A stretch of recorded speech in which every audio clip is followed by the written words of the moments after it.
aming mga linya ng telepono ngayong hapon sa Kababayan LA. Kung meron kayong katanungan tungkol sa pagnenegosyo, Attorney Julian Chan is here to answer your questions. Attorney, let's say, for example, okay, I have an idea and I want to start a business. What's step number one?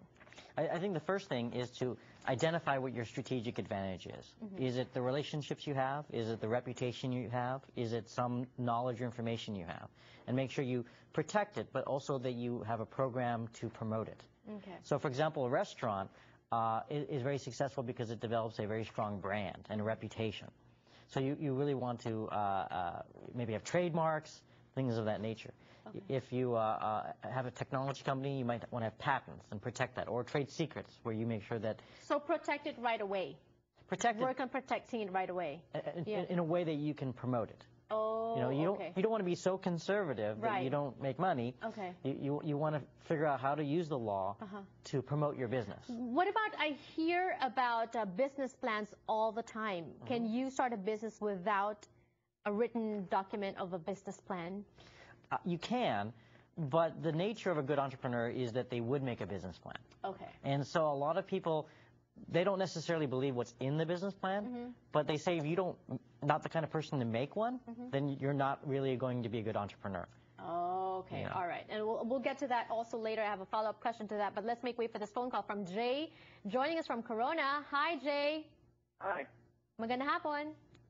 Hi, yeah, I just had a question for you. You were speaking of surrounding yourself with people that would, give you advice, and just wondering how you would go about finding those types of people, whether it be to hire them or, find friends that could do that. What do you suggest? Good question. Well, there's a combination of things. One is that there are a lot of organizations that exist. For example, there's a group called Tech Coast Angels, which is the largest angel group in the country. 260 people that have regularly invested in startups. Many of them have been founders of startups themselves. Okay. So you work your way into those communities. The entrepreneur forums at Caltech, sometimes CFOs will have their own organizations. So you go to their events, you mingle and meet them. And a lot of people are worried about bringing an employee on, but often you don't need to. Often you can inspire them with your idea. And people will contribute something to the idea, maybe to help write the business plan. And then if it gets funded, then they would join. So often you don't need them to be employees on day one. You just need them to feel that they emotionally commit to your idea. Oh, okay. So you don't need to hire them. In terms of getting advice, you can go to organizations, be a member of different organizations, and you can brainstorm with people in the organization. Is that what you're saying?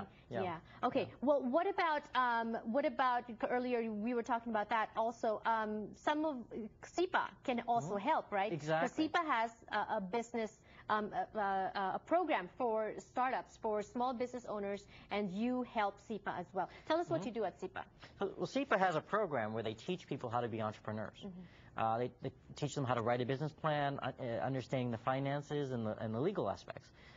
So for the last few years, I've been speaking regularly about the legal issues involved in starting a company. And what trends do you see now with the clients from SIPA?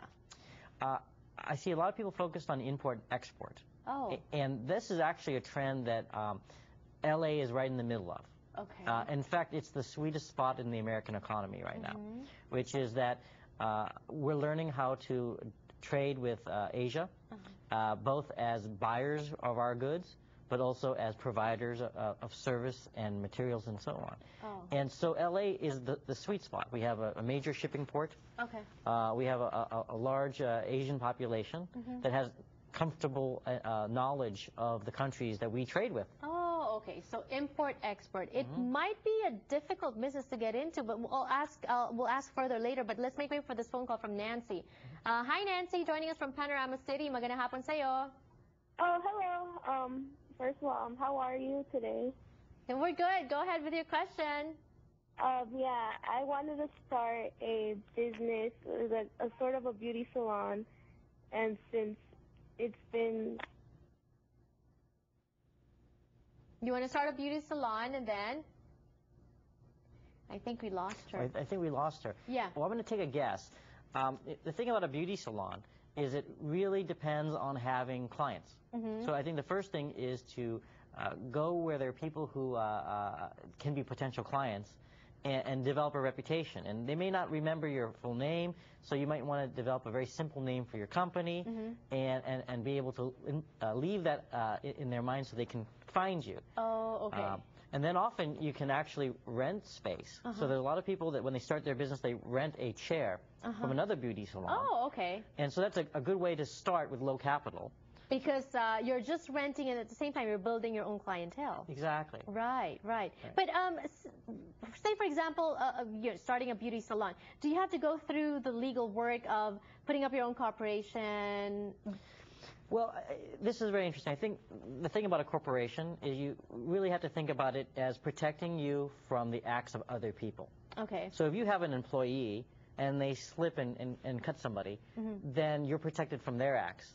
But if you're the person that actually slips and cuts somebody, you're never really protected from your own acts. Oh, okay. So really the corporate form is something you think about when you have to deal with many employees. other... Yes. Right. Okay. Yeah. All right. We have more to discuss about business, and our phone lines are still open kung gusto niyo pong tumawag, and we will be back for more. Don't go away.